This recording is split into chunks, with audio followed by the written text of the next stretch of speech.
नमस्कार विद्यार्थी मित्रांनो, नोट्स इन मराठी या आपल्या शैक्षणिक यूट्यूब चॅनलवर तुमचे मनापासून स्वागत आहे. आज आपण भारताच्या इतिहासातील एका अशा प्रकरणावर नजर टाकणार आहोत जे खूपच गुंतागुंतीचं आहे. आपल्याला वाटतं की 15 ऑगस्ट 1947 मध्ये देश स्वतंत्र झाला आणि गोष्ट संपली. पण भारताचा आज दिसणारा नकाशा घडवण्याची खरी गोष्ट तर तेव्हा सुरू झाली होती. अगदी बरोबर. 1947चा भारताचा नकाशा म्हणजे एक प्रकारचं चित्रविचित्र कोलाज होतं. एकीकडे ब्रिटिश भारताचे प्रांत होते आणि त्यासोबतच तब्बल 600 पेक्षा जास्त लहान मोठी संस्थाने होती. या प्रत्येकाचा राजा वेगळा, त्यांचे कायदे वेगळे आणि या सगळ्या व्यतिरिक्त गोवा, दीव दमण, पुदुचेरीसारखे प्रदेश होते जिथे अजूनही युरोपियन सत्ता होती. या सगळ्यांना एकत्र आणून एकसंध राष्ट्र बनवणं हे खरोखरच हिमालया एवढं मोठं आव्हान होतं. आणि आपल्याकडच्या माहितीनुसार या आव्हानाला सामोरं जाण्यासाठी वेगवेगळे मार्ग वापरावे लागले. म्हणजे कुठे मुत्सद्देगिरी कामी आली, कुठे लोकांचा दबाव, तर कुठे थेट लष्करी कारवाई करावी लागली. आज आपण याच वेगवेगळ्या प्रदेशांच्या विलिनीकरणाची गुंतागुंतीची आणि तितकीच रंजक कहाणी उलगडणार आहोत. चला तर मग सुरुवात करूया त्या सर्वात मोठ्या समस्येपासून, संस्थानांच्या विलिनीकरणापासून. हो. स्वातंत्र्याच्या वेळी ब्रिटिश सरकारने संस्थानांना 3 पर्याय दिले होते. भारतात सामील व्हा, पाकिस्तानात सामील व्हा किंवा स्वतंत्र राहा. आणि हाच स्वतंत्र राहण्याचा पर्याय खूपच धोकादायक होता की नाही? अगदी. विचार करा, भारताच्या लुधयात अनेक स्वतंत्र देश तयार झाले असते तर देशाची काय अवस्था झाली असती? देशाची सुरक्षा, अर्थव्यवस्था सगळंच धोक्यात आलं असतं. इथे सरदार वल्लभभाई पटेल आणि त्यांचे सचिव व्ही.पी. मेनन यांची भूमिका निर्णायक ठरते. पण त्यांनी हे साध्य कसं केलं? म्हणजे केवळ धाक दाखवून 600 संस्थानिकांना एकत्र आणणं शक्य नव्हतं. यामागे नक्की काय रणनीती होती? त्यांची रणनीती म्हणजे दुहेरी होती. एकीकडे देशाच्या अखंडतेसाठी ते कणखर होते, पण दुसरीकडे ते संस्थानिकांशी वाटाघाटी करताना खूप व्यावहारिक होते. आणि इथेच त्यांच्या सामीलनाम्याची म्हणजे इन्स्ट्रुमेंट ऑफ ॲक्सेशनची संकल्पना कामी आली. ही एक अफलातून राजकीय खेळी होती. सामीलनामा हा शब्द आपण खूप ऐकतो, पण त्यात नक्की असं काय होतं ज्यामुळे संस्थानिक तो स्वीकारायला तयार झाले? तो म्हणजे संपूर्ण शरणागती होती का? अजिबात नाही. आणि हेच त्याचं वैशिष्ट्य होतं. या सामीलनाम्यानुसार संस्थानिकांना फक्त 3 महत्वाचे विषय संरक्षण, परराष्ट्र व्यवहार आणि दळणवळण भारत सरकारकडे सोपवायचे होते. बाकी सर्व अंतर्गत बाबींमध्ये त्यांचं स्वातंत्र्य अबाधित राहणार होतं. त्यांना त्यांचे किताब, मानमरातब आणि खासगी मालमत्ता ठेवण्याचीही परवानगी होती. एका अर्थाने हा एक असा प्रस्ताव होता जो नाकारणं खूप कठीण होतं. म्हणजे ही एक प्रकारची विन विन सिच्युएशन तयार केली गेली आणि याचा परिणाम जबरदस्त झाला. आपल्या माहितीनुसार जुनागड, हैदराबाद आणि काश्मीर वगळता जवळजवळ सर्व संस्थाने 15 ऑगस्ट 1947 पूर्वीच भारतात सामील झाली होती. हे पटेल यांच्या मुत्सद्देगिरीचं सर्वात मोठं यश आहे, ज्याकडे अनेकदा दुर्लक्ष होतं. बरोबर. त्रावणकोर, भोपाळ यांसारख्या काही संस्थानांनी सुरुवातीला स्वतंत्र राहण्याची इच्छा दाखवली होती, पण अखेरीस त्यांनीही सामीलनाम्यावर सह्या केल्या. पण खरी कसोटी लागली ती त्या 3 संस्थानांच्या बाबतीत, जिथे पटेलांची ही रणनीती थेट कामी आली नाही. प्रत्येक प्रकरण वेगळं होतं आणि भारताच्या नवीन सरकारची वेगवेगळ्या प्रकारे परीक्षा पाहणार होतं. चला तर मग या 3 आव्हानात्मक प्रकरणांकडे वळूया. सुरुवात जुनागडपासून करूया. इथली समस्या नेमकी काय होती? जुनागडचं प्रकरण म्हणजे जनतेची इच्छा विरुद्ध राजाची मनमानी याचं एक उत्तम उदाहरण आहे. जुनागडची बहुसंख्य प्रजा हिंदू होती आणि त्यांना भारतात सामील व्हायचं होतं. राज्याची सीमाही भारताला लागून होती. पण तिथला नवाब महाबत खान याने अचानक 15 ऑगस्ट 1947 रोजी पाकिस्तानात सामील व्हायचा निर्णय जाहीर केला, जो भौगोलिकदृष्ट्या पूर्णपणे अतार्किक होता. आणि साहजिकच तिथल्या लोकांनी हे मान्य केलं नाही. लोकांनी तीव्र आंदोलन सुरू केलं. श्यामळदास गांधी यांच्या नेतृत्वाखाली जुनागडच्या लोकांनी एक तात्पुरतं सरकार स्थापन केलं, ज्याला आरजी हुकूमत असं म्हणतात. परिस्थिती हाताबाहेर जात असल्याचं पाहून नवाब आपल्या कुटुंबासह पाकिस्तानात पळून गेला. अखेरीस भारत सरकारने हस्तक्षेप केला आणि फेब्रुवारी 1948 मध्ये तिथे सार्वमत घेण्यात आलं, ज्यात लोकांनी प्रचंड बहुमताने भारताच्या बाजूने कौल दिला. म्हणजे जुनागडमध्ये लोकांच्या दबावामुळे प्रश्न सुटला. पण हैदराबादचं प्रकरण यापेक्षा खूपच मोठं आणि रक्तरंजित होतं.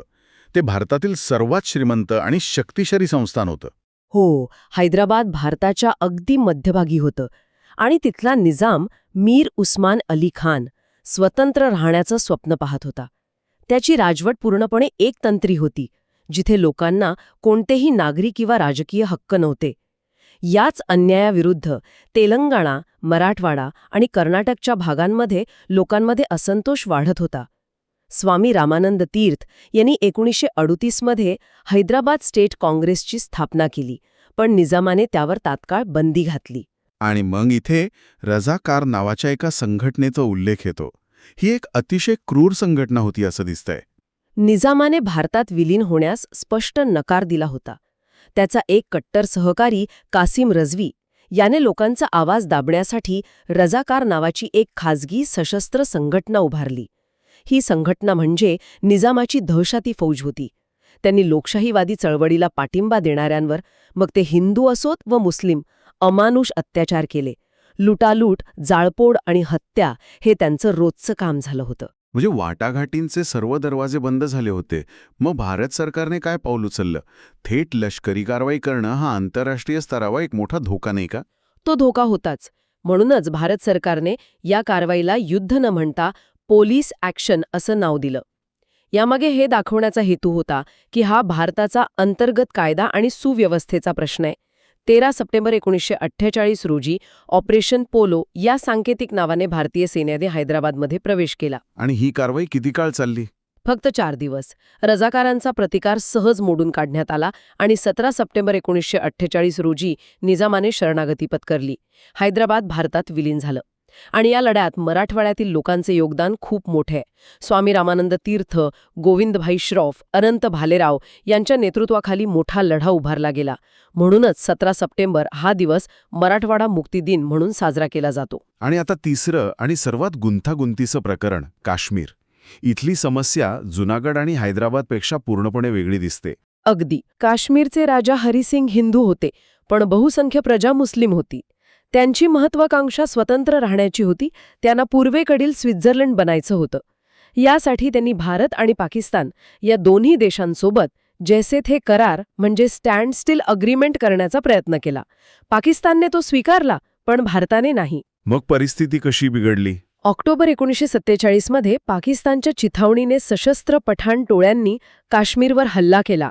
या घुसखोरांनी मोठ्या प्रमाणात लुटालूट आणि हिंसाचार सुरू केला. राजा हरिसिंग यांची स्वतःची सेना हा हल्ला रोखू शकली नाही. जेव्हा घुसखोर श्रीनगरच्या अगदी जवळ पोचले, तेव्हा हरिसिंग यांच्याकडे दुसरा कोणताही पर्याय उरला नाही.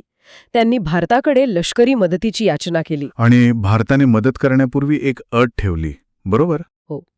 भारताच्या भूमिका स्पष्ट होती. जोपर्यंत काश्मीर भारतात सामील होत नाही, तोपर्यंत भारतीय सैन्य तिथे जाऊ शकत नाही. अखेर 26 ऑक्टोबर 1947 रोजी राजा हरी सिंग यांनी काश्मीरच्या भारतात विलिनीकरणाच्या त्याच सामीलनाम्यावर सही केली, जो इतर संस्थानिकांनी केला होता. त्यानंतर लगेचच भारतीय सैन्य विमानाने श्रीनगरमध्ये उतरले आणि त्यांनी घुसखोरांना मागे हटवले. पण या संघर्षाने एका अशा समस्येला जन्म दिला, जी आजही कायम आहे. खरंच संस्थानांची ही कहाणी भारताच्या जडणघडणीचा एक महत्त्वाचा अध्याय आहे. पण ही गोष्ट इथेच संपत नाही. देशाच्या भूमीवर अजूनही काही युरोपियन सत्ता शिल्लक होत्या. त्यांचा प्रश्न कसा सुटला? हो, फ्रेंच आणि पोर्तुगीज वसाहती अजूनही होत्या. फ्रान्ससोबतचा प्रश्न तुलनेने शांततेत सुटला. चंद्रनगर, पुदुच्चेरी, कराईकल इथल्या लोकांना भारतात सामील व्हायचं होतं. भारत सरकारने वाटाघाटी सुरू केल्या आणि फ्रान्सनेही सामंजस्याची भूमिका घेतली. 1949 मध्ये चंद्रनगरमध्ये सार्वमत घेण्यात आलं आणि लोकांनी भारताच्या बाजूने मत दिलं. त्यानंतर हळूहळू फ्रेंचने आपले इतर प्रदेशही 1954 पर्यंत भारताच्या स्वाधीन केले. पण गोव्याची गोष्ट इतकी सोपी नव्हती. पोर्तुगालने सहज माघार घेतली नाही असं दिसतंय. अजिबात नाही. पोर्तुगालचे त्यावेळचे हुकुमशहा सालाजार हे गोवा आणि इतर प्रदेशांना वसाहत मानतच नव्हते. ते त्याला पोर्तुगालचे अविभाज्य प्रांत म्हणायचे. त्यामुळे वाटाघाटींना काहीच अर्थ नव्हता. गोवा मुक्ती लढा हा भारताच्या स्वातंत्र्य लढ्याचाच एक विस्तारित भाग होता. Doctor TB. कुन्हा, ज्यांना गोवा मुक्तीचे जनक मानलं जातं, त्यांनी या लढ्याची पायाभरणी केली. आणि या लढ्यात सत्याग्रहापासून ते सशस्त्र क्रांतीपर्यंत अनेक मार्गांचा वापर झाला. हो, 1946 मध्ये डॉक्टर राम मनोहर लोहिया यांनी गोव्यात जाऊन सत्याग्रह केला आणि या लढ्याला एक नवी ऊर्जा दिली. दुसरीकडे आझाद गोमतक दल आणि गोवा मुक्ती समितीसारख्या संघटनांनी लढा तीव्र केला. 2 ऑगस्ट 1954 रोजी आझाद गोमतक दलाच्या कार्यकर्त्यांनी सशस्त्र हल्ला करून दादरा आणि नगर हवेली पोर्तुगीज सत्तेतून मुक्त केली. हा एक मोठा विजय होता. पण पोर्तुगीज सरकारने सत्याग्रहींवर अमानुष अत्याचार सुरूच ठेवले.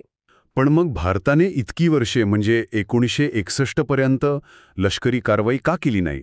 यामागे आंतरराष्ट्रीय राजकारण होतं.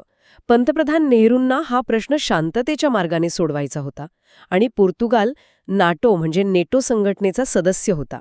त्यामुळे लष्करी कारवाई केल्यास अमेरिका आणि ब्रिटनसारखे देश भारतावर दबाव आणू शकतील अशी एक भीती होती. पण जेव्हा सर्व राजनैतिक मार्ग अयशस्वी झाले आणि गोव्यातील लोकांवर अत्याचार वाढतच राहिले, तेव्हा भारत सरकारने डिसेंबर 1961 मध्ये लष्करी कारवाईचा निर्णय घेतला. आणि त्या कारवाईचं नाव? ऑपरेशन विजय. भारतीय सैन्याने गोव्यात प्रवेश केला आणि अवघ्या 36 तासांत पोर्तुगीज सैन्याने शरणागती पत्करली. 19 डिसेंबर 1961 रोजी गोवा मुक्त झाला. आणि खरं तर या दिवसासोबतच भारतीय भूमीवरून साम्राज्यवाद पूर्णपणे संपुष्टात आला. तर मग या सगळ्याचा अर्थ काय? आजच्या चर्चेतून हे स्पष्ट होतं की भारताचं एकीकरण ही 15 ऑगस्ट 1947 रोजी घडलेली एक घटना नव्हती, तर ती एक दीर्घ आणि गुंतागुंतीची प्रक्रिया होती, जी जवळपास 14 वर्षे चालली. आणि यातली सगळ्यात आकर्षक गोष्ट म्हणजे प्रत्येक समस्येवर वापरलेला वेगळा उपाय.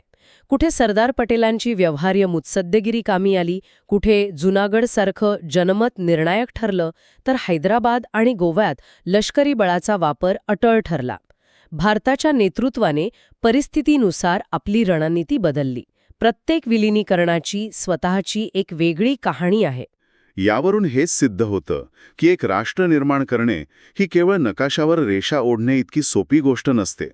ती एक अविरत चालणारी प्रक्रिया असते, ज्यात लोकांच्या आकांक्षा आणि राजकीय वास्तव यांचा मेळ घालावा लागतो. अगदी. आणि आजची चर्चा ऐकल्यानंतर एक महत्त्वाचा प्रश्न उरतो, ज्यावर विचार करायला हवा.